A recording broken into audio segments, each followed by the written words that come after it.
Здравствуйте, друзья! Сегодня у нас очередной стрим. В гостях у нас Маргарита Александровна Михайлова, наш топчик, художник-миниатюрист. Все ее, наверное, знают, любят, уважают. Давайте разбираться, почему. Всем Маргарита, добрый привет. вечер. Всем привет, ребят. Всех рада видеть. Пообщаемся сегодня. Так, сейчас пока посмотрю, что у нас со звуком. Попробую сейчас все это отладить. Хорошо. Маргарита, расскажи, пожалуйста, как у вас там в Питере дела? Что творится с коронавирусом? Как спасаетесь? Чем занимаетесь? Что с работой? О работе поговорим еще и отдельно, но... Да что с коронавирусом у нас? Все как и везде. Самоизоляция. Но народ гуляет. Тепло. Весна. Ну, русский народ у нас ничего не боится, как я вижу. Вот. Для меня самоизоляция это так. Постоянно работая дома, не сильно напрягает. Напрягает единственное, непонятно, что дальше будет, как это все обернется. А так работа работается. Вот. Так, у нас уже есть зрители, передают приветы. Вот, привет уже поступил к нам из Кишинева. Кишинев, привет. Смотрят нас моделисты. Я думаю, скоро тоже появится на стриме у нас ребята из бывшего Советского Союза. Ну, в принципе, наверное, уже можно и начинать. Качество связи у нас хорошее. Со временем подцепятся, наверное, еще какие-то наши друзья, знакомые, которых Я мы надеюсь. заблаговременно оповестили. Вот меня интересует только один персонаж, господин Кун. Очень бескрайне его уважаю, наверное, не один я. Да. Маргарита, такой вопрос сразу, наверное, для начала. А откуда это пошло? Мы сегодня, я знаю, что художник-миниатюрист это какая-то довольно специфическая, так сказать, стезя среди художников. Кто-то там, существуют различные точки зрения, что хорошо, что плохо. Почему именно это? Откуда это пошло? Что это такое, хотя бы в двух словах? Ну, в двух словах. Ну, да, начнем с того, что рисовать я начала с самого детства, с самого раннего, насколько я себя помню. Вот. Потом было художественное училище. А именно с миниатюрой начала заниматься и работать, когда переехала в Санкт-Петербург. Для меня это было настолько ново, и все было новое. Я этого никогда не видела, не пробовала, не знала. Совершенно случайно попала в «Русский Витязь». Так, наобум будем говорить. Когда я увидела, что делают художники, там, у меня просто опустились руки. Мне выдали фигурку пробную, кисточки, несколько красок. Сказали, полный вперед. Вот. Ну, наверное, пару лет мне пришлось так посидеть просто и учиться в плане тоже элементарные вещи делать. Но потом тоже себя как бы преодолела, азарт появился. Там действительно люди делают вещи. И мало-помалу начала втягиваться в это все. Вот. И история как таковой никогда не увлекалась, даже в школе. Мне это было не сильно интересно почему-то. А потом, когда уже начала работать с фигурами, да, каждая фигура – это исторический персонаж, и приходится изучать очень-очень основательно тему, по которой работаешь, с любой фигурой. Начиная от тканей, от узоров, которые там должны быть или не должны быть. Все это поднимается, ковыряешься в интернете, в книгах. Как-то так. Маргарита, сразу, наверное, далеко, чтобы не убегать. Вот я услышал название какой-то компании «Витязь». Вот. Не будем заниматься рекламой, но в двух словах. Нет, рекламу. Я скажу так, фирма в миниатюрном мире в рекламе не нуждается. Это всемирно известная фирма. Безусловно, слышали Русский Витязь, да, это самая, будем говорить, первая в стране фирма. Да и в мире она тоже очень на высоком счету, будем говорить так. Э, Ну, я там и проработала очень долго, лет 7, наверное. Потом у меня был период, я работала самостоятельно. Вот. И недавно опять вернулась. То есть совмещаю свою работу и работу в русском ВИКИСе. Маргарита, зачитаю чат. С нами Тула. Слава Ермаков передает привет. Привет, Марго. Привет, Миша. Тула с вами. Пишет Слава, Слава, привет. привет. Питер с Так, вами. Римол, наш постоянный слушатель, тоже здесь. Женя. Привет, Марго. Привет. Женя, привет. Так, Жут 600П, не знаю, кто скрывается под этим ником, но тоже передает привет. Говорит, что набил трубочку, рюмочку налил, ждет экшен. Я думаю, он сегодня точно будет. Так, Максим Воронин, Курск, привет. Макс, привет. Курск. Так, ну, в принципе, вроде бы с чатом пока все. Наверное, продолжим. Говорит, я услышал, что при создании миниатюры используются не только золотые руки, что важно. Используется еще целый багаж знаний, нужен для того, чтобы придать реализма фигуре. Откуда вообще данные, как правило, черпаешь лично ты? Я понимаю, что сейчас есть и какие-то справочные издания, много данных в сети интернет, но тем не менее, вот лично твой опыт, что бы ты посоветовал тем, кто хочет делать это качественно, классно? Ну, как я уже и не один раз говорила, много где говорила о том, что чтобы рисовать красивые вещи и чтобы они были похожи на людей, нужно изучать анатомию элементарно. Элементарные знания анатомии очень нужны. Второе, это неотъемлемая часть, я считаю, это художественное образование. Оно должно быть. Вот.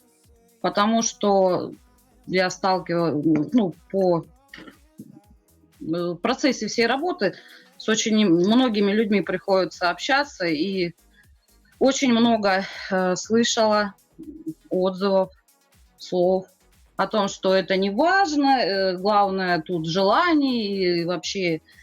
Нет, я считаю, что все-таки художественное образование должно быть, чтобы человек, когда имеет художественное образование, он хотя бы понимает, что он делает, будем говорить так. Человек знает краски, человек знает, как с ними работать.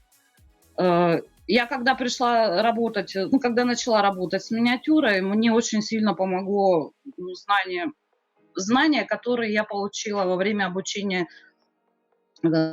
по специальности, по которой я училась. Вот. Потому что я в свое время перерисовала очень много портретов и маслом, и акварелью, и графики очень много было. Вот. Ну, работа с памятниками, тоже многие об этом знают, что я с ними работала и работаю. Это тоже очень сильно помогает. Так, В портретах, по крайней мере, мне помогает. Гарри, перебью, извини. Жут 600П обозначился территориально, это Пятигорск, он тоже с нами. Алексей Соломянко, привет из Ставрополя, пишет. Данил Туляк, всем доброго вечера. Христос воскресе. Ну, тут, наверное, нетрудно догадаться, это, наверное, наш батюшка. Добрый вечер. Здравствуйте, батюшка Алексей. Привет, Куркино.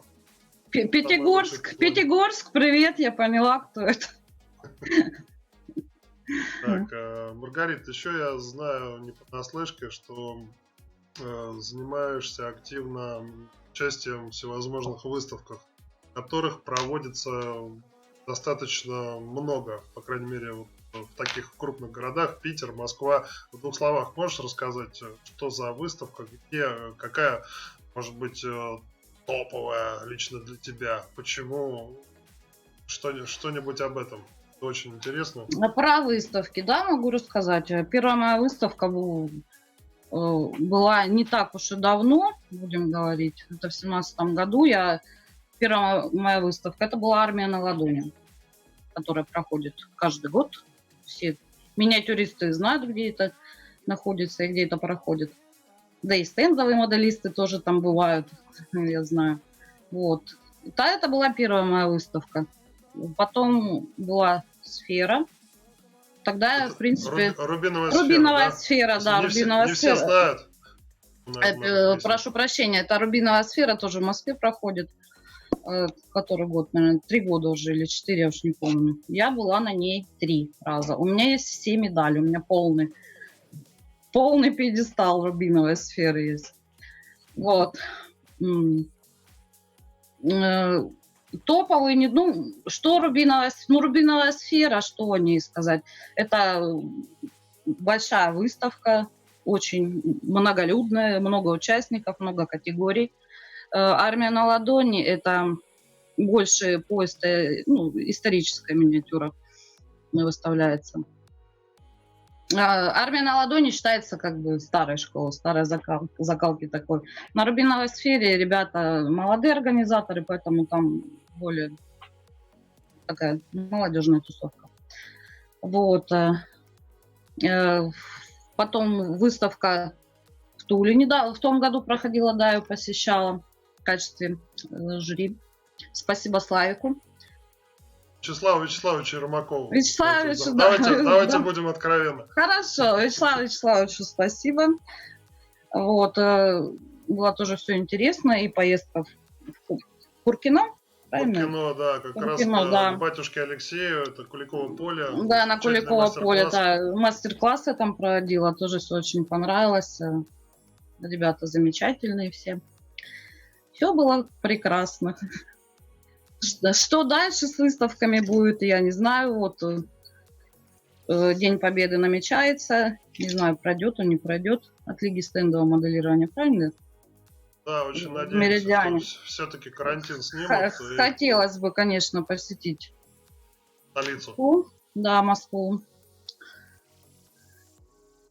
Но опять же будем смотреть по обстановке. Безусловно. Маргарита, наверное, еще один вопрос лично от меня. Вот, вроде бы, я не про себя гипотетически, мой поезд ушел в этом смысле. Вроде бы неплохо рисую, даже где-то учился. Смотрел сегодняшний стрим, и еще те изображения, которые немножко спойлерно. С чего бы мне начать? Что вы посоветуете? Какой, может быть, есть, наверное, куча производителей каких-то вот этой миниатюры. Может быть, даже можно попробовать, если руки не кривые и растут из нужных мест, что-то сделать самому. Самый, наверное, вот простой путь для начинающего, чтобы понять, твое это или как бы можно было охарактеризовать в нескольких словах. С чего начать, на что обратить внимание? Фирм действительно много, производителей, наших отечественных производителей прямо очень много хороших фирм. Тоже рекламировать не буду, все их знают. Ну, сейчас до рекламы мы, я думаю, точно дойдем, когда начнем дойдем. Показывать уже готовые образцы. Да, но для тех, кто вообще просто вот хочет для себя понять, его, не его или не его, ну, наверное, проще выбрать что-то подешевле, потому что дорогую фигурку брать для тех, кто хочет просто попробовать, мне кажется, не имеет смысла. Я так понимаю, извините, перебиваю, я так понимаю, что чем фигурка дороже, тем она детальнее, даже переходя на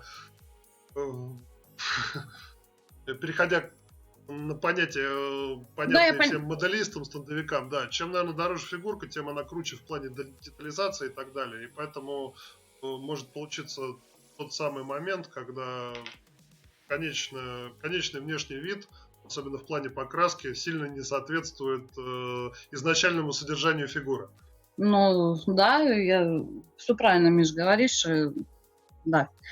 Чем дороже? Тут ценовая политика у всех разная. Тут, наверное, скорее еще от масштаба зависит. Начинающим бы как я советую, лучше брать 54 миллиметра. Сейчас идет 60, 1 к 30, 1 к 32, вот такие масштабы. Потому что там уже 1,75 миллиметров. Извините, я не моделист, у меня чуть-чуть другая шкала. У меня в миллиметрах фигуры идут. Я вот эти деления 1 к 48 вообще не понимаю вот этого. Я не могу запомнить просто. Вот. Начинать... Сейчас, секунду. Да-да. Если брать, к примеру, 28 миллиметров, если ручная лепка, и если их сравнивать, к примеру, с 3D скульптурой, у них будет разница такая хорошая в проработке. 54 миллиметра тоже может быть вылеплено очень круто. И вручную, и на 3, к примеру, модели. 75-е. Ну и дальше, чем крупнее фигура, проработка, естественно, будет качественней. Деталировка прям будет хорошая. Вот. Маргарита, я предлагаю, наверное, уже интерес разожгли. Наверное, продемонстрировать какой-нибудь одну из фигур, одну из работ. Ну, давайте сейчас. Вот, я говорил, там в контакт нужно отправить. Угу. Сейчас. Я попробую это все подцепить. Сейчас это займет некоторое время, дорогие наши зрители, но оно того стоит, поверьте мне. Сейчас, один момент.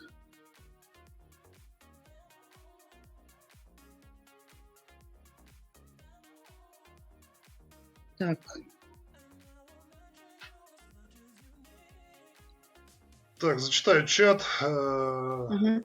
Так, Алексей Соломянко пишет, что начинать надо сразу качественных миниатюр. Ну, вопрос довольно спорный. Даже я человек... Очень спорный. От миниатюры, вот считаю, что он очень спорный. Здесь как раз займу позицию, займу сторону, поддержу мнение Маргариты Михайловой. Наверное, надо начинать, как начинал ваш покорный слуга, с огромных солдатиков АРК Models 170-миллиметровых, пластиковых, которые были у каждого уважающего себя ребенка в Советском Союзе. Вот, наверное, тренироваться надо на кошках, а не на миниатюре, которая стоит по несколько денег. Так, Оксана Вишневская. Привет, Риточка. Москва с вами. Оксана Валерьевна, привет. Так, Алексей Киянов. Не совсем так. Литье в резиновые формы всегда более деталированное будет, нежели в жопу. Пошла специфика.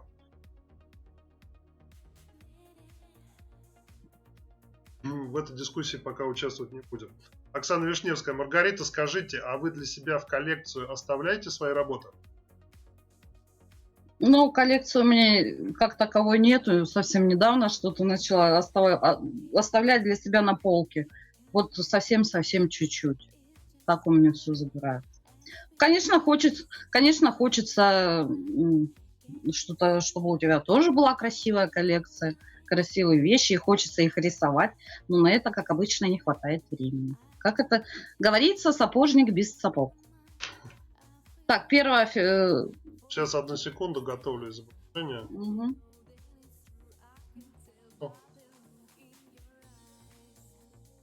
Угу. Так. Ювеналий. Box and Scale тоже передает приветы. Привет. Вот идет у нас оживленное обсуждение в чате. Угу. Буквально пару секунд. Так. Готово. Сейчас вот видим изображение какого-то, наверное, Центуриона или... Да, это римский Центурион. Да, эта фигура была выполнена для студии «Русский Витязь». Точнее, это их фигура, я ее расписывала. Размер здесь 120 миллиметров. 120 миллиметров — это размер от чего до чего? Это от пола до уровня глаз. От пола? Так. Ну, по глазам. Ну, вроде как так считает фигура. Как живой. Здесь, насколько я помню, что работа уже лет 7 назад делалась, металл здесь не покрывался вообще ничем. То есть здесь он просто отполированный. Это олово, ну, там, или примесь олова и свинца, по-моему. Вот. И просто полировался. Это был такой у нас эксперимент в фирме. Решили попробовать. Ну, очень так, ничего вроде получился. Симпатичный. Так, Супер. ну все сейчас все работы в «Русском Витязе», они не идут большим потоком, то есть это по большому счету это эксклюзивные работы, выполнены там, в нескольких экземплярах, будем говорить. Где-то есть 1 экземпляр, где-то 3, где-то 10. Маргарита, у нас знаменательное событие на сегодняшнем стриме. Не буду томить, появился в чате у нас господин Кунц. Сергей, привет!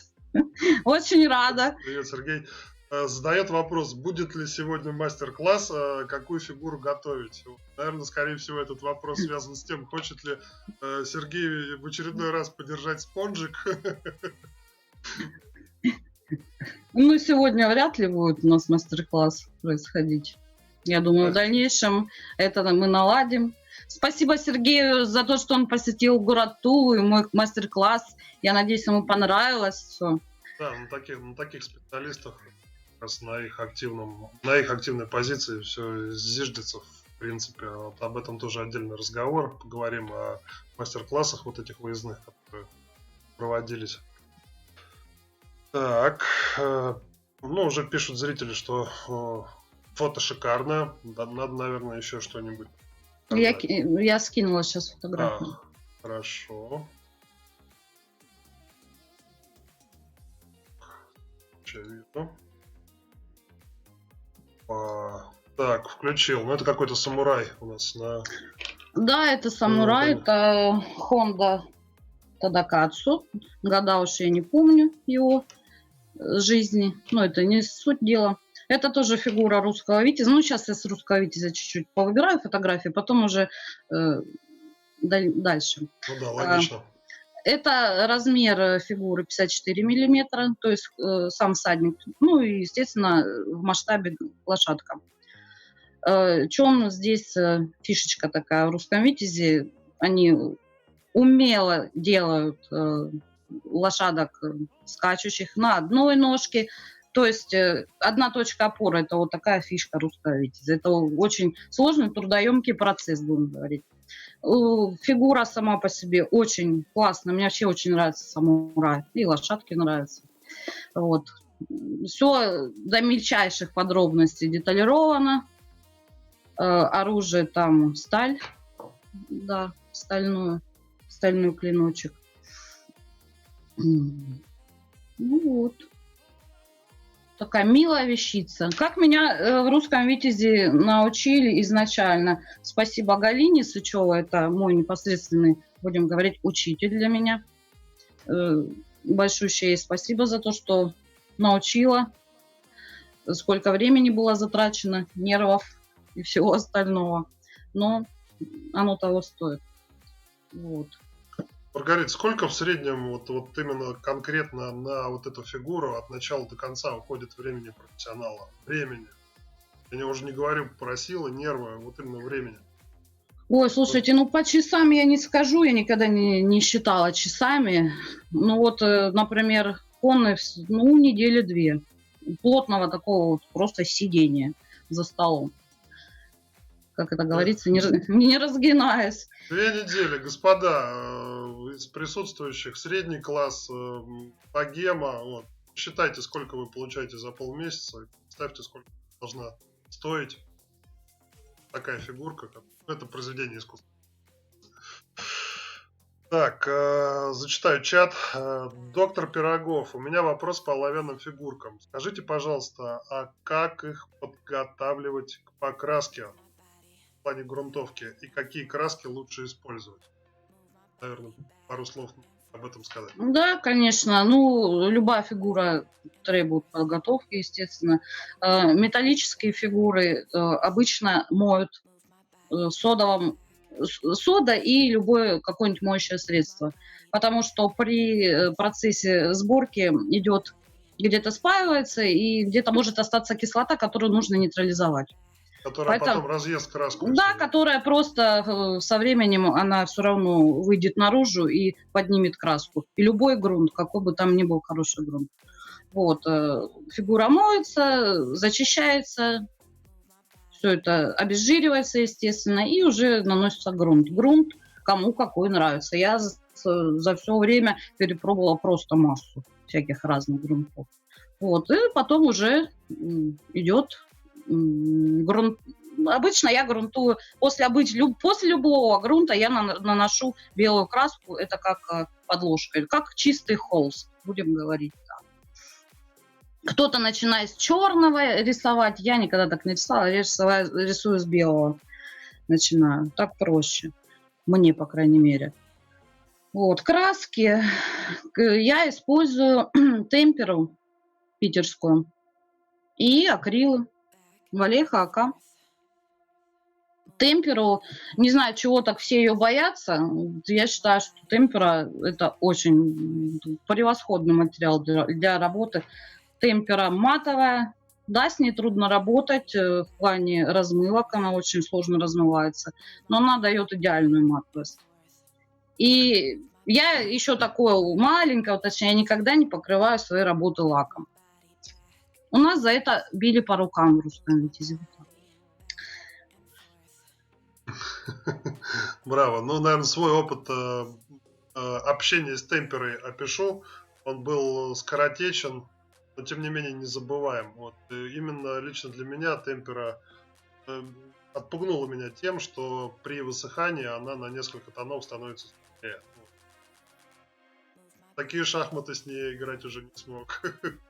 Я за 13 лет привыкла настолько, что на это не обращаю внимания. Просто делается потемнее оттенок. Все. Алексей Соломянко пишет, как всегда, роспись прекрасна. Ювеналий Цветков. Маргарита, еще раз здравствуйте, восхищаюсь вашими Добрый работами. вечер. Браво, Капсоп. Спасибо. Маргарита, ну что, может быть еще что-нибудь из... Да, я кинула еще. Они великолепны. Так, смотрим.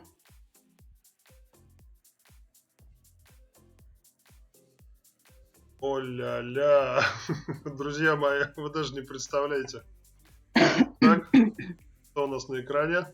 Ну, я думаю, несложно догадаться. Владимир Владимирович Путин в хоккейной форме. Это фигура, масштаб, опять же, ну, размеры, будем говорить, 30 сантиметров, 300 миллиметров. Вот, на льду. Лед это оргстекло.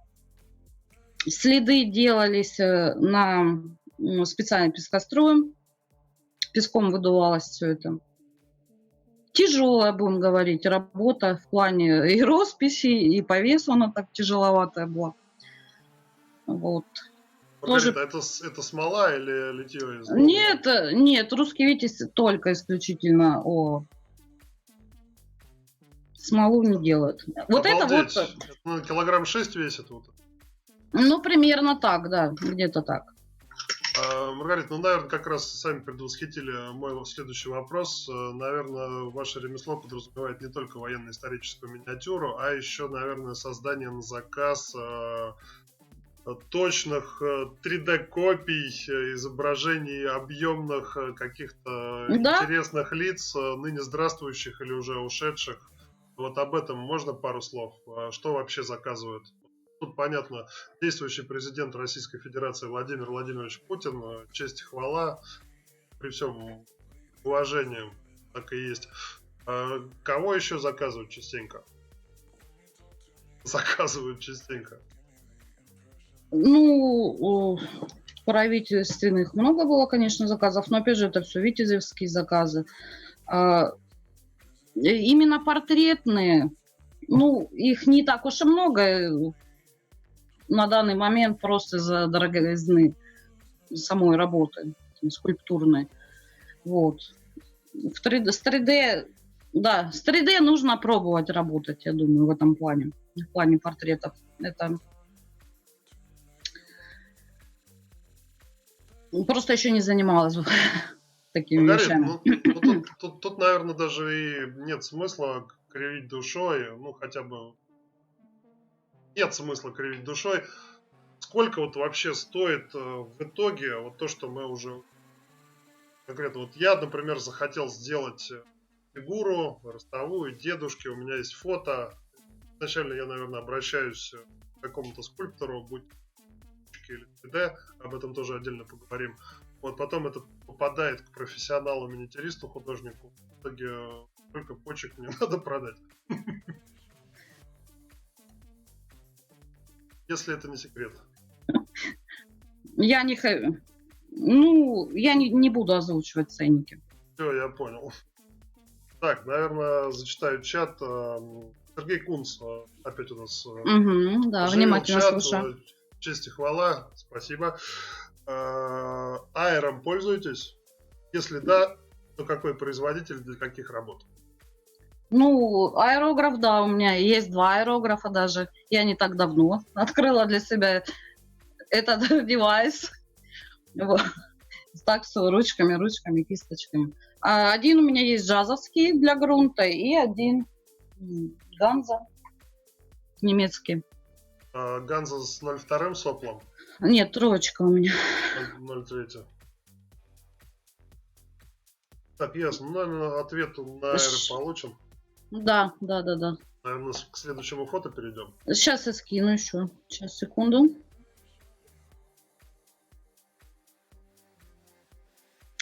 Так, ну давайте вот так сделаем.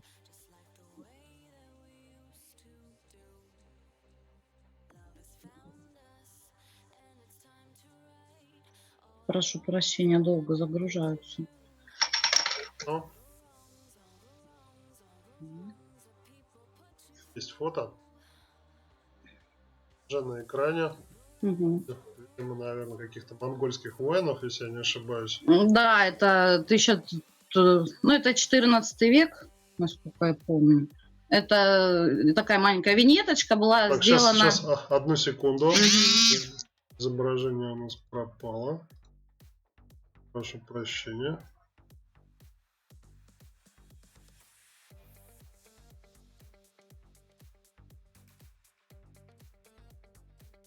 Так, есть изображение, все отлично. Есть, да? Да, изображение есть. Ну, эта работа 54 миллиметра у нее масштаб.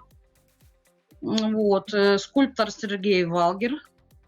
Эту работу я делала на выставку позапрошлом году, получается, для выставки «Армия на ладони». Насколько я помню, это была бронзовая медаль.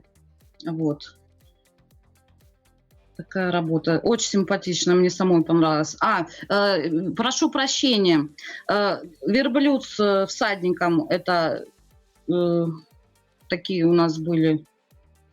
На тот момент еще фигура не шла в тираж, поэтому в смоле их очень-очень мало было. Вот. А вторая фигура — это фирма Альторос, это Александр Пашин, город Пятигорск. Очень шикарнейшие работы выпускают, фигуры точнее. Вот. Такая вот винеточка милая получилась. Называется «Осада Киева». А если на вопрос об историчности, это примерно в какое время происходит? Монголо-татарская ига, да? Наверное? Да, это нашествие монголов. И они шли на Киев.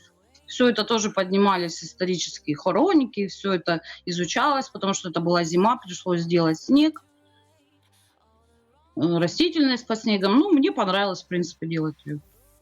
И вообще такая довольно-таки неплохая получилась виньетка. По-моему, она великолепна. Я точно знаю для себя, что я так точно не смогу. Поэтому вдвойне приятно наблюдать то, что точно не сможешь сам сделать. Вопрос из Тулы. Наследие левши. Маргарита, а модели техники какой-либо в вашем исполнении планируется? Ну да, спасибо за вопрос. Конечно, да, уже довольно-таки давно общаюсь с моделистами. Естественно, мне интересно смотреть то, что делают они. Техники очень много интересной, разной. Ну, я еще ничего не делала, честно вам скажу. Есть у меня один велосипед. Масштаб он совсем маленький. Кстати, Вячеславу Вячеславовичу огромное спасибо за такой... Вот он у меня лежит и ждет своего часа. Не знаю, когда силим. А вообще бы я, да, хотела бы какую-нибудь машинку маленькую расписать. Ну, точнее, покрасить, как это принято у моделистов красить. У Да, миниатюристов обычно принято расписывать. расписывать. Да. Не только у миниатюристов, есть еще определенная когорта населения, которые тоже могут расписать. Ладно, не будем об этом, не будем о грустном. Кстати, расскажу, дорогие зрители, что тоже этот разговор однажды госпожой Михайловой уже вел и от себя порекомендовал заняться гражданским флотом. Благо, что собирается он быстро, нервов потратится мало, а ливреи, как вы сами знаете, есть совершенно сумасшедшие, где действительно надо прикладывать золотые ручки и рисовать. Да, есть производители каких-то там декалей, но декали это не то, вы сами все видите. Так. Фотографию следующую скинула. Да, параллельно Римул у нас интересуется. Мгм. Маргарита, а приходилось ли делать диорама? Ну, я, ребят, думаю, что даже то, что вот сейчас мы видим на экране, это и есть диорама. Да, фигуры великолепны, но тем не менее под ними абсолютно внушительный, подходящий по смыслу, по объему и по содержанию кусок поверхности, в котором мы видим и снег, и какой-то тростник и так далее. Наверное, Маргарита меня дополнит еще. Я свое мнение на этот счет высказал. Спасибо, Жень, за вопрос. Больших, прям грандиозных диорам я не делала. Я люблю маленькие такие камерные какие-то вещи. Небольшие. На несколько фигур. Я вот к своему, так сказать, к сожалению, я до сих пор не понимаю сильной сути виньетки и диорамы. Точнее, я их понимаю, но вот я не понимаю, какое количество фигур должно быть на виньетке, от чего начинается уже диорама. Вот такой вот у меня есть пробел. Потому что тоже много людей спрашивают, а я толком объяснить не могу. Ну, единственная большая диорама, это была в Русском Витязе, мы делали, но это была большая общая диорама с девочками делали, Бородинская битва. Кому интересно, могут на сайт зайти, поискать, посмотреть. У кого есть книжка, каталог, историческая миниатюра от Русского Витязя, там тоже очень достаточно неплохие фотографии. Не то чтобы неплохие, а отличные. Вот. Сейчас я вам еще скину. Вот меня Алексей Киянов меня поправляет, он пишет, что это винетка, вот, диорамы крупнее и более насыщенные объектами. Вот, Алексей, наверное, согласна. Лично от себя попрошу кинуть или ссылку, или указать сразу в чате, а на какой стадии винетка переходит в диораму. Как, наверное, есть деление между пушками и гаубицами. Мне трудно, может быть, владеете такой информацией, буду очень вам признателен лично, если мне уточните. Так, готово. Следующее фото у нас готово. Видим двойку коней. В нее запряжена колесница. И, наверное, какие-то персидские, на мой взгляд. Нет, это микенская колесница. Это до нашей эры тоже года сейчас. Что пока все это искала, и не помню точно. Но это прямо очень-очень давно было исторически. Вот. Микенская колесница, это Alive History фирма выпускает, скульптор Дима Шевцов. Тоже очень интересная работа была. Маргарита, вопрос лично, а вот конкретно колесница, это тоже олово или смола? Нет, там все было оловянное. Да, оловянное все. Да. Это, конечно, потрясающе. Что еще показать? Сейчас еще накину. Всем привет из Белгорода, Александр Скаут, Ювеналий Цветков. Маргарита, где можно посмотреть ваши обучающие видео, если они есть? Ну, наверное, как раз можно отвлечься на пару минут. Помните те самые мастер-классы, которые проводились в Туле. Как, кстати, впечатление? Я по счастливому стечению обстоятельств являлся непосредственным участником этих мастер-классов. Проводились они в прошлом году, как раз всем известная Ночь музеев, и как раз там познакомился лично с Маргаритой, работает. Тогда это была роспись, если не ошибаюсь, какой-то... Это может... Да, это была маленькая. Да. Это была фигура от китайского нашего товарища. Да, к Фирма, сожалению, фирма Лерчик. Да, она так, была маленькая, чуть-чуть упустили этот момент. склоняю Нужно, голову, да, не был я готов технически к такому зуму, к такой макросъемке, но да, тем не нужно менее, было, да, здесь мое упущение небольшое было в том, что нужно было бы побольше фигур взять. Но опять же, как получилось, так и получилось. Впечатление, да, Миш, спасибо тебе огромнейшее за все, что ты делал там, за съемку, за мастер-класс, за редактирование, за, за ту красоту, которую ты сделал в итоге из этого. не надо, сразу перебью, не надо мне петь дифирамбы. Вот, Да, там, над этим работала целая команда «Наследие левши». Главной да, звездой, да, да. естественно, была наша Маргарита, которая все это своим авторитетом, так сказать, собрала всех любителей этого жанра. Вот. В Москву приехали люди. Господин Кунц, привет. Да, было замечательно. Действительно. Так, Издалека. Белгород передает нам привет. Белгород, Надо больше мастер-классов. Маргарита, ты будешь свой канал делать. Thunder Scouts. Все в процессе разработки. Так, Сергей Кунц. В ближайших планах нет росписи фигур пиратов.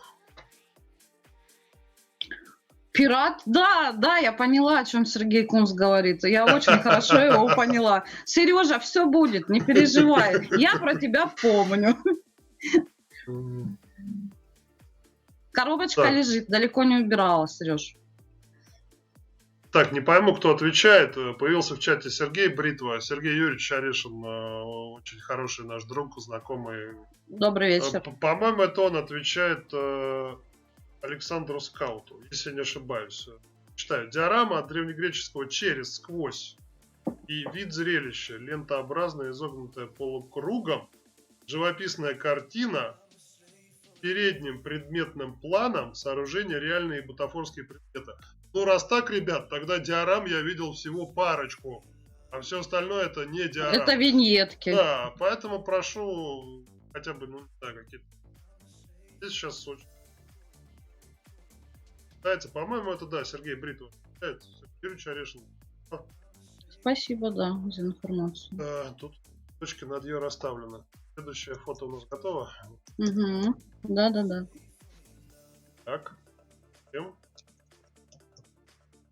О-ля-ля. Так, это у нас самурай. Medieval Forge Miniatures. Да, это город Тамбов. Дмитрий Фурсов, производитель. Это самурай 75 миллиметров я делала. Сейчас, секундочку. Да, хотите со спины, но я думаю, что много кто его видел. Там очень красиво нарисовано. Да, конечно. Все изображения будут. Да, чтобы вот ее сейчас попытаюсь быстро найти. Так. Это смоляная, кстати, фигура. Да, вот здесь работаю со смолой. Это скульптор Игорь Гуляев у нас делал. Так уже готово или?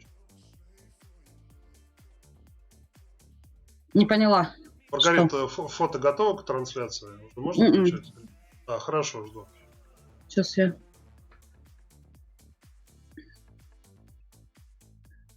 Что-то я растерялась с фотографиями со своими. Ничего страшного. Кстати, хочу напомнить о том, о чем говорил еще перед стримом. Вот если нужен какой-нибудь большой перерыв, потому что уже мы наболтали порядка 50 минут. Я думаю, все зрители поймут, если Маргарита Санна захочет сделать небольшой перерыв, минут на 2-3. Сделал. Да. Делаем перерыв? Да. Хорошо, одну секунду.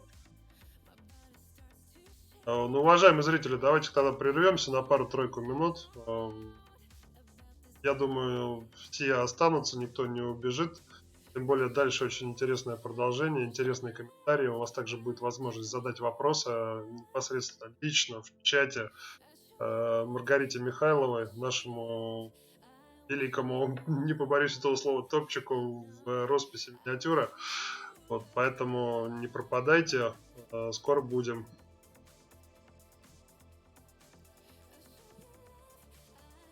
Так.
Так, друзья, мы с вами вернулись. Просим прощения за небольшой перерыв. Так, у нас еще одно интересное изображение. Наверное, за всеми комментариями обратимся к автору. Да, эта работа была выполнена тоже не так давно. Это фирма Химини. И работа называется «Искуситель». Она была представлена зрителям на армии на ладони. Минувшие. Я думаю, многие ее видели живьем. Это 75 миллиметров. Скульптор Степан Николаев. Очень-очень мне понравилось рисовать данную работу. Вообще женщин очень люблю рисовать. Потому что солдатами, а женщины красивые тоже должны быть в миниатюре. Безусловно, не только гусары, не только уланы, не только монголо-татары, небритая. Вот, и, конечно же, прекрасная половина человечества должна быть представлена в миниатюре. Маргарита, какие-то, не знаю, может быть, неожиданные для миниатюры направления? Вот, например, космос. Мы недавно общались на стриме с Юрием Валерьяновичем Алексеевым. Вот, он говорил, что сейчас целый проект «Космос», в рамках которого и разрабатываются, и расписывается целый ряд миниатюр, как правило, посвященных нашим космонавтам, славной истории изучения космоса, освоения космоса Советским Союзом. Как к этой теме относишься? Положительно отношусь, да, я смотрела стрим с Юрием Валерьяновичем. Я никогда не рисовала космонавтов. Можно и попробовать, почему нет. Очень тема такая интересная, тем более это наша история. И ее нужно развивать. Так, у нас вопросы в чате. Вот, кстати, Сергей Юрьевич Орешин нам пишет, профессиональный моделист. Очень интересный человек, которого, я думаю, скоро мы тоже увидим на стриме. Очень нравится подбор фона основания в работах. Отлично подчеркивает характер работы. Абсолютно согласен с этим. Все классно. Так, наследие левши. Поддерживаю вопрос Сергея. Сергей Кунц. Мастер-классы по узорам можно... мастер-классы по узорам можно будет провести? Очень шикарные рисунки на миниатюру. Ну, все это можно, конечно, опять же, нужно этим заняться. Но опять же, сразу могу сказать, что одного мастер-класса недостаточно, чтобы все показать. Нужен целый цикл. Нужен целый цикл, да. Я думаю, проблем не будет все это устроить технически. Да, орнаменты — это тема такая. Для меня это несложно. Для начинающих ребят, конечно, сложновато понять. Даже с трех, наверное, стримов и с 3 уроков обучающих не сильно народ поймет, как это делается. И доводится до совершенства, будем говорить так.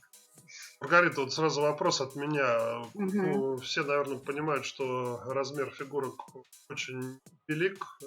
Наверное, это зачастую в нашем пересчете. Спичечная коробка.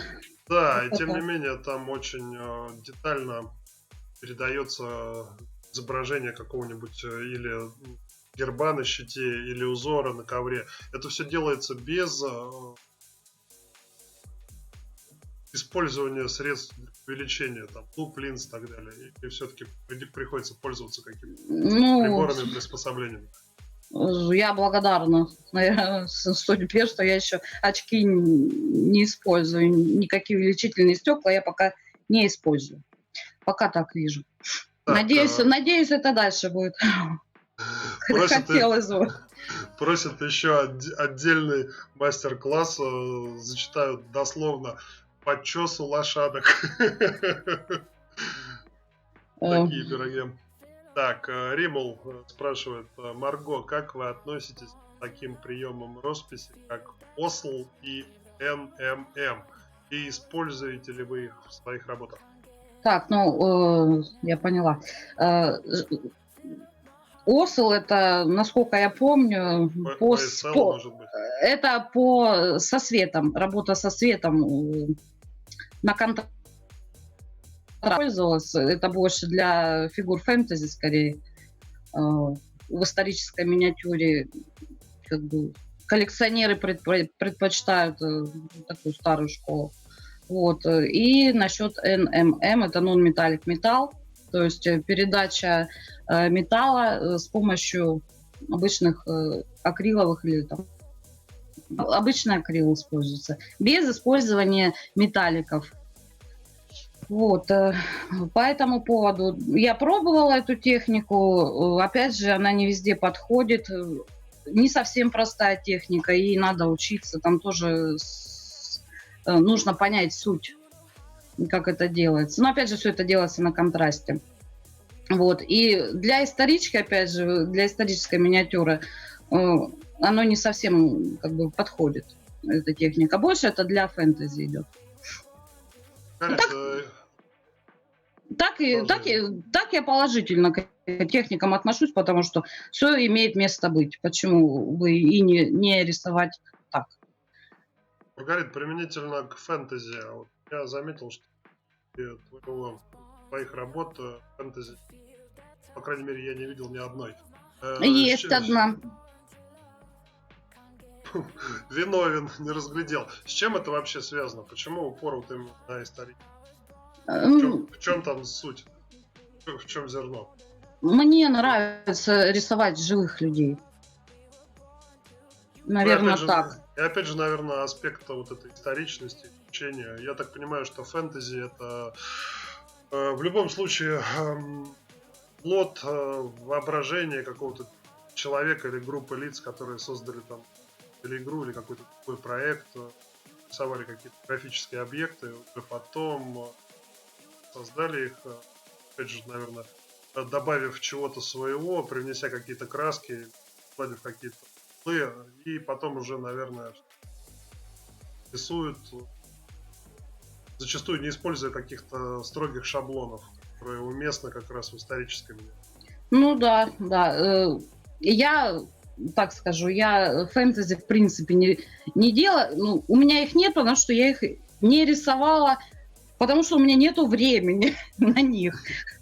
Очень много интересных фигур, я не отказываюсь от этого, и, в принципе, и иногда и хочется что-то порисовать, такое, что-то для себя новое изучить. Просто отойти от исторических вот этих всех персонажей, не искать, какого цвета пуговка, какого цвета сапожки. Вот это тоже слишком много времени уходит на это все. И чтобы это все соответствовало тоже в историчке. А в фэнтези, да, действительно, там полет фантазии богатый.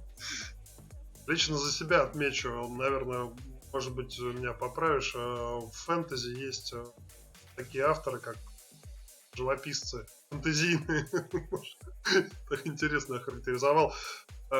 Был, и есть, наверное, и, наверное, будет. Есть такой еще автор, как Валеджо. Вот у него как раз фэнтези довольно плотно граничит с какой-то реальностью. С реализмом, да. Наверное, вот такие, конечно, фигуры были бы интересны. И, конечно, еще отдельной темой, что для меня, патриота, былинные герои славянской мифологии. Ну, наверное, какие-то достаточно грантно отношусь к скандинавской. Так, наши богатыри, наш Добрыня, Алеша, Илья, Русалки и так далее. Кто-нибудь из производителей сейчас делает эти фильмы? Есть тема по-моему, оловянного парада. Это у Александра Трощенко. У него есть 3 богатыря. По-моему, 90 миллиметров фигуры. Да, встречались. Есть. И есть Ронас Миниатюрс. Там целая серия фигур, сказки старой русы. насколько я помню. Да, там Василиса Прекрасна, вот такого плана фигурки. Там, по-моему, штук 5, наверное, фигур. Очень интересно. К сожалению, как-то вот пролетело это мимо глаз. Вот, но обязательно надо будет этот пробел восполнить. Да, да.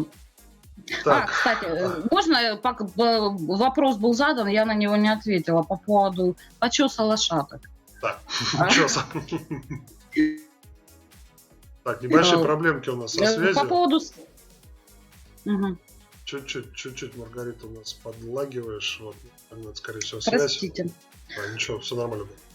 По поводу мастер-классов. Тоже, опять же, это очень большой промежуток времени. По времени просто растяжка этих мастер-классов должна быть огромная. Я могу сказать, когда я делаю у себя, например, там, или ВКонтакте, или на Фейсбуке, недавно, может, год назад, выкладывала целую серию, как я расписываю лошадку, как я ее чешу. Ну, все наглядно показано. Еще нагляднее куда, я не знаю, как людям показывать. Это ж просто надо сесть, простите меня, и начать что-то делать. Вот будем честны. Мало кто хочет этим сидеть. Потому что вот у меня, например, лошадку, чтобы нормально причесать, чтобы она на лошадку была похожа, ну где-то неделя уходит. Обалдеть. Ну, наверное, еще как раз добавлю, что такие мастер-классы, хочешь не хочешь, а придется совмещать со своей трудовой деятельностью, которая, так сказать, позволяет заработать не только на хлеб, но еще и на масло. Поэтому, наверное, вопрос достаточно шкурный, и подходить к нему надо очень осмысленно. Ну, как бы да. Но есть идеи, вот однозначно их озвучим, и, возможно, все это реализуем. Если Маргарита Санна нам в этом поможет. Постараюсь. Так, Александр Скаут. Какая была самая первая минька? Как сейчас помню, фотографию не смогла найти, искала. У меня была первая... Кстати, она у меня где-то в ленте есть, ВКонтакте. Надо очень далеко вниз туда листать, может, и найдется. Это был 54 миллиметра. Также в русском витязе. Первая моя фигура была мушкетер. Ну, делала я ее, наверное, тоже недели 2. Ну, что там? 4 цвета было использовано по одежде. Но для меня это был такой, прям, скажем, экстремальный такой урок. Урок хороший. Ну, да, и как бы она уже, фигурка это сделалась, и она, насколько я знаю, продалась. Она не осталась где-то на полочке стоять. Маргарита, ну, может быть, тогда, если есть возможность, покажем изображение какой-то работы, которая действительно вызывает внутреннюю гордость лично у тебя. Да, сейчас. Ну да, есть такая работа. Я ей действительно горжусь. Миша, посмотри, я тебе самую первую кидала с лошадкой рыцаря. Что? Лошадка. Есть. Большой. Да, турнирный. Да, транслируем. Угу. Да, дорогие зрители, это что-то с чем-то. Ну, вот как раз о чем я говорил, несмотря на размер, вот эта стилизация при росписи, как это правильно называется, Попона. Попона, да. Попона. Кстати, размер здесь 120 это 120-миллиметровая фигура, это русский витязь. Вот, работа очень долго делалась, больше месяца. Вот. Металл, металл на металле, да, это все отрисовывалось вручную, естественно. Все это делалось вручную. Сейчас это, наверное, у кого-то в частной коллекции. Да, конечно. И вообще, можно ли? Или уже... Нет, она в частной коллекции работы находится. Потрясающе. Просто потрясающе. Оксана Вишневская, Маргарита, вас всегда приятно видеть и следить за вашим творчеством. Спасибо, Оксана, спасибо большое. повторимся, надеемся, что в Меридиане в этом году все-таки состоится выставка. Было бы Да. очень интересно. Хотелось бы, конечно. Ох, даже, может быть, я наберусь смелости и что-нибудь туда притащу. Ну, будет интересно посмотреть. И на ваши работы.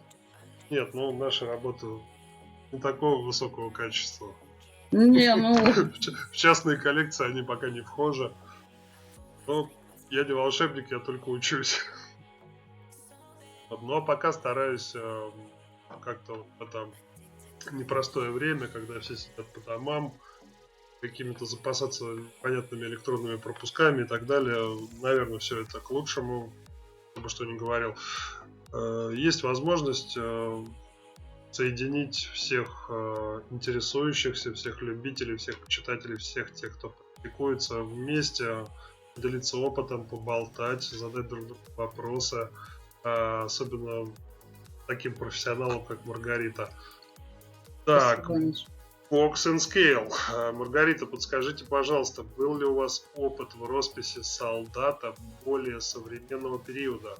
Поясню, Афган или Чечня? Мне кажется, в вашем исполнении это шикарно. Тут уж сразу перебью. Я думаю, там в исполнении Маргариты было что угодно шикарно. Но вопрос актуальный, Маргарита. Спасибо за вопрос. Нет, к сожалению, я еще не делала. У меня есть фигуры современные уже, воины, так сказать, бойцы наши. Но я еще пока не делала. Но я думаю, для меня нету проблемы нарисовать камуфляж. Ну да, если вот то, что я вижу на фото, конь попоны. С камуфляжем, я думаю, тоже проблем не будет. Хотя, наверное, найдутся свои небожители, которые в любом случае напишут в чате, что оттенок немного не тот, не соответствует чертежам. Да. Ну, естественно. Сегодня на этом стриме в нашем чате таких нет и не будет. Ну, здесь вопросы, конечно, всегда возникают, и споры всегда возникают. Кстати, Миш, вот эта фотография, которая на заставочке у нас, можно ее как-то вывести, а то я ее не найду. Так, на заставочке еще раз. Дмитрий. Так, сейчас. Так, проблемки со связью. Небольшая накладочка. Еще раз, Маргарита, какую вывести? Которая вот на заставке на стриме, Дмитрий Донской. Дмитрий Донской. Так, я сейчас попробую его поискать. Сейчас я... Так, ну давайте, наверное, ВКонтакте я смогу его найти быстро? Ну, я могу, хорошо, я могу сделать. Ну, его, наверное, все равно... Его, возможно, видят на картинке, я просто хочу показать со спины плащ. Да, лучше фото скинуть в контакт. Сейчас. Транслирование заточено под это. Оперативно поменять не удастся.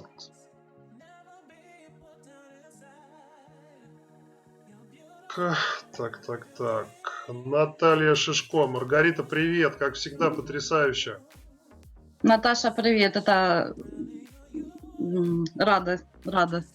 Александр Скаут. Какие советы начинающим, Маргарита? Уже отвечал на этот вопрос в начале стрима. Александр, потом сможете посмотреть записи. Там Маргарита достаточно подробно объясняет, с чего лучше начать начинающим, на что обратить внимание, какие модели использовать, какие техники и так далее. Несколько минут посвятили этому вопросу. Сейчас, секунду. Так, не хочу сейчас Маргариту отвлекать следующим вопросом, что, дорогие телезрители, наберитесь терпения.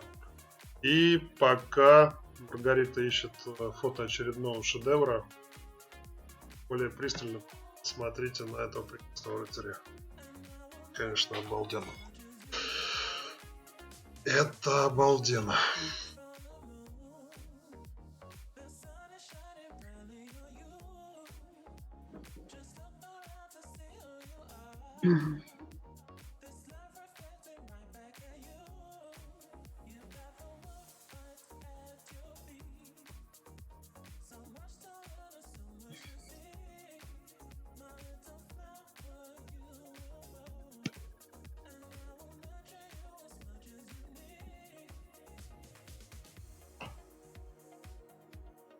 Так, у нас уже почти готово фото. 1 минуту, друзья. Не пойму, в чем дело. Не загружается? Сейчас, секунду.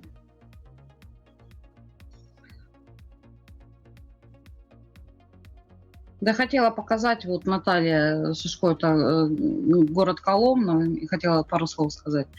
Это наш производитель, это «Серебряная ладья». И немножко о фигурах. Просто я очень люблю, мне нравится тема Руси. Ребята выпускают очень красивые фигуры по русской истории. Это, ну, в общем, там и монголы, и Древняя Русь. И я хотела, собственно, хотела фигурку показать их производства и моей росписи. Ну, что-то сейчас меня зависает. Я думаю, в процессе сейчас изображение найдется. Тоже, наверное, от себя задам свой, наверное, один из самых крайних вопросов. Вот. Мы уже эту тему в начале разговора затронули.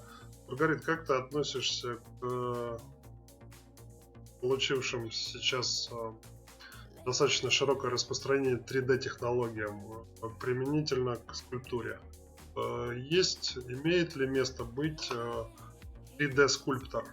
Не тот, который делает это руками, а тот, который делает это, к примеру, с фотографией или там с ряда фотографий 3D. То бишь пользуется он не какой-то там кельмой, шпателем, а пользуется, все это делает. Твое мнение? По поводу 3D, что можно сказать? До недавнего времени я считала, что да, тоже что-то есть в них такое бездушное, но сейчас довольно-таки много людей профессионально делают очень-очень прекрасные работы, с которыми приятно работать, будем говорить так. В последнее время, да, не перебью, я заметил, что количество таких предложений на рынке только растет. Конечно, не в какой-то геометрической прогрессии, а тем не менее все больше и больше становится специалистов, которые уже, владея искусством, ремеслом скульптора, переходят от глины и других материалов к использованию машин, 3D-графики, 3D-сканеров и прочего. Принтеры мы не используем, это понятное дело, что это хорошо, а это будущее.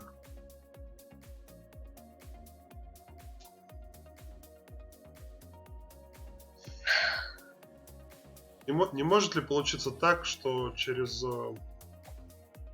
несколько лет пройдет какой-то определенный промежуток времени, и большинство скульпторов, которые, так сказать, не отличаются особой яркостью, почетом, уважением, окажутся так же не нужны, как, например, токари, которые оказались не нужны, когда появились станки с 3D, станки с ЧПУ.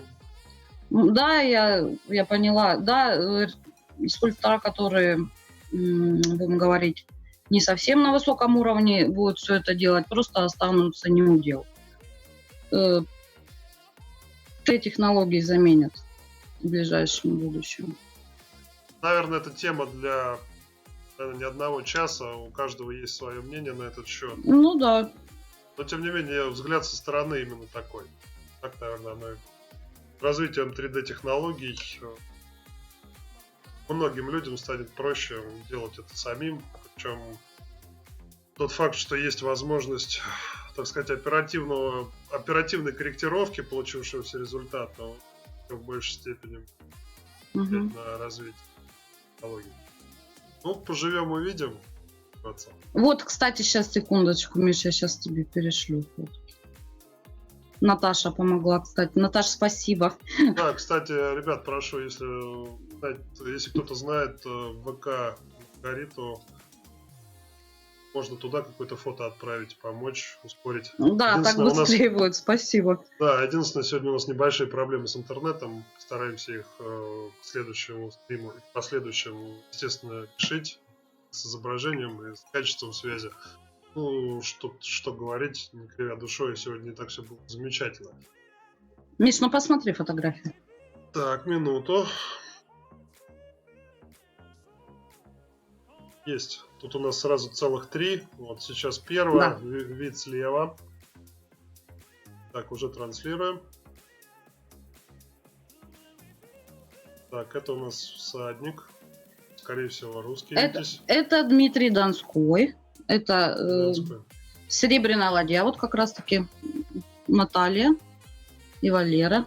Они занимаются производством таких фигур замечательных. Эта фигура у меня, кстати, взяла золото, да, на рубиновой сфере в позапрошлом году. Замечательное исполнение.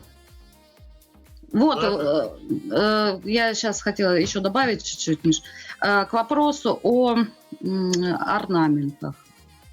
Я когда все это нарисовала, когда все это выставилось, потом было очень-очень много споров, жарких споров по поводу, было такое или не было.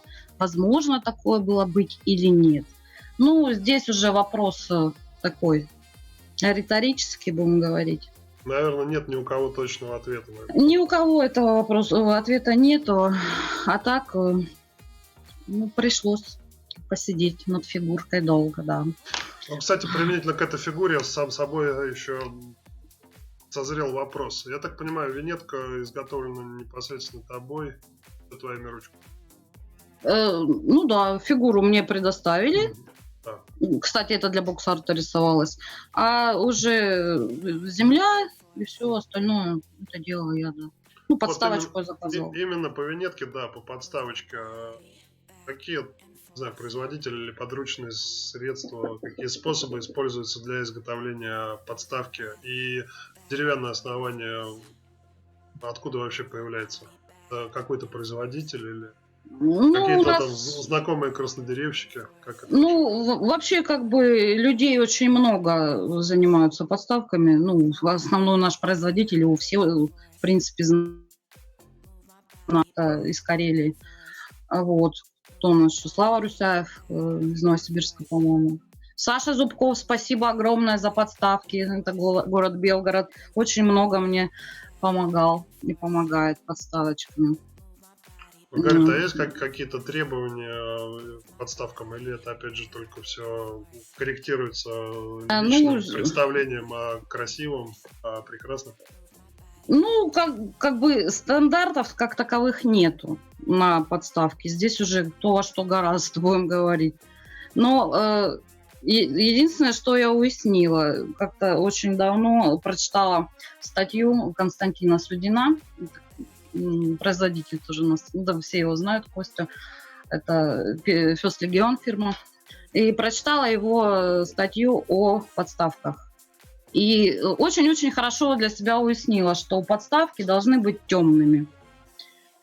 Какая бы она ни была красивая, там, из красного дерева, какой-то невероятной фактуры, все-таки подставка не должна на себя брать много внимания. У нас в первую очередь это работа. А подставка это уже просто как такой, господи, слово улетло, дополнение к работе. Вот. То есть она не должна быть слишком яркой.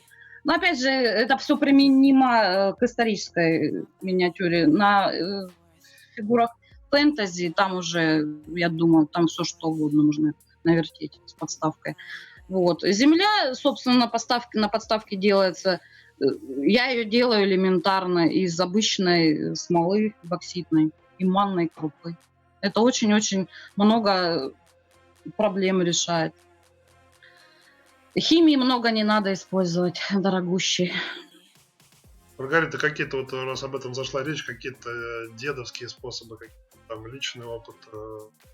Не то, чтобы сэкономить, скажем так, я думаю, об этом речь не идет. Нет, а вот именно какие-то приемы, которые используешь лично ты, какие-то материалы, может, которые не продаются в модельных магазинах, но они есть везде, доступ не ограничен. Ну, собственно, вот смола, это вот самый, наверное, элементарный. Смола и манная крупа, либо обычный песок. только ну, мелкого такого, мелкой фракции. А, Камешки, которые точно так же можно найти там на земле, это все используется. Проще, ну, точнее, не нужно покупать уже готовые в баночках, которые продаются за деньги. Все это есть на земле. Там всякие там травки и корешки точно так же, ну, в принципе, можно найти.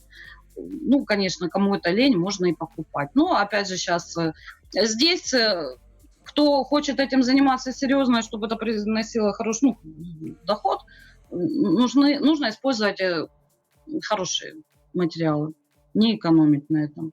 Я бы не советовала экономить на красках, я бы не советовала экономить на кисточках. Да, собственно, кисточки и краски, вот весь спектр Кстати, материалов. Маргарит, был вопрос, который уже немножко затерялся в чате. Мгм. По поводу кисти, какие используешь? Синтетику, натуральную? Ну, я использую в основном колонок, потому что синтетикой... Ну, у меня есть синтетические, конечно, кисточки, но для меня я не умею ими работать. Точнее, я ими умею работать, но, например, орнаменты ими тонко не нарисуешь. Ну, опять же, смотря какие кисточки. Дорогих кисточек синтетических у меня нет. Вот, а колонок... Хороший колонок – это хороший колонок. Тут недавно открыла для себя, ну уж, если на то пошло, это... сейчас вам точно скажу. Мини Warpaint, это Сергей Попов, город Москва. Шикарные кисти производят. Я довольна. Черная речка кисточки есть, Рублев, ну это чуть попроще. Но опять же, тут на что нарвешься, бывает. В одной упаковке бывают разного качества кисточки, и все. Тут уже. И опять же, к каждой кисточке нужно привыкать, потому что изначально, когда начинаешь работать, когда она еще новая, она не будет рисовать, по крайней мере у меня так, она не рисует так, как не надо. Ее нужно чуть-чуть, чтобы она походила немножечко, поработала. А потом она протирается уже. Начинает рисовать то, что мне нужно. Так, Александр Скаут спрашивает, какой был первый приз на выставке? Сразу пробежимся по вопросам, наверное, в заключение. Первый приз на выставке, это на моей первой выставке на армии на ладони в 2017 году, это было 3-е место, да, это была бронза. Да. Так, дальше попробую воспроизвести, что-то у меня немножко тут, по-моему, с приятием из одной из дикций. Так, тот же Александр Скаут. Маргарит, я знаю, что ты не болеешь звездной болезнью, запятая, легко ли славы хорошего художника можно зазвездиться? Наверное, легко ли со славой или, ну да, имея славу хорошего художника, зазвездиться? Не знаю, что вопрос достаточно специфический. Ну, да, Саш, спасибо за вопрос, спасибо. Я думаю, что легко. Ну, вам со стороны виднее. Наверное, как и везде, легко зазвездиться, но да. Приведет ли это к каким-то положительным последствиям, здесь уже, наверное... Здесь же дело чуть-чуть даже не в этом. Ну, можно выиграть одну выставку, ну, а по итогу, как бы объяснить там, можно что-то нарисовать, выставить, выиграть выставку, а потом просто следующие работы будут, ну, никакие, будем так говорить. А можно ничего не выигрывать и просто тихонечко себе идти дальше. Через тернии к звездам. Да. Тут я еще тоже всегда говорю, ну, для меня это не совсем хобби, это для меня работа. Здесь главное заказчики, наверное. Их количество и их качество, будем так говорить. Да. Маргарит, побольше заказчиков. Спасибо. Постоянно было, так сказать, что сделать, какую коллекцию пополнить. Александр Скаут пишет, Маргарита, обращайся всегда, рад помочь с подставками. Спасибо, Саш. Спасибо огромное. Алексей Киянов. Роспись узоров на одежде просто выдающаяся, как и роспись в творчестве. До свидания. Спасибо. Маргарит, ну, наверное, уже мы 1,5 часа отвлекали зрителей какой-то домашней суеты, от грустных раздумий о судьбах Родины, планах на карантин, самоизоляцию.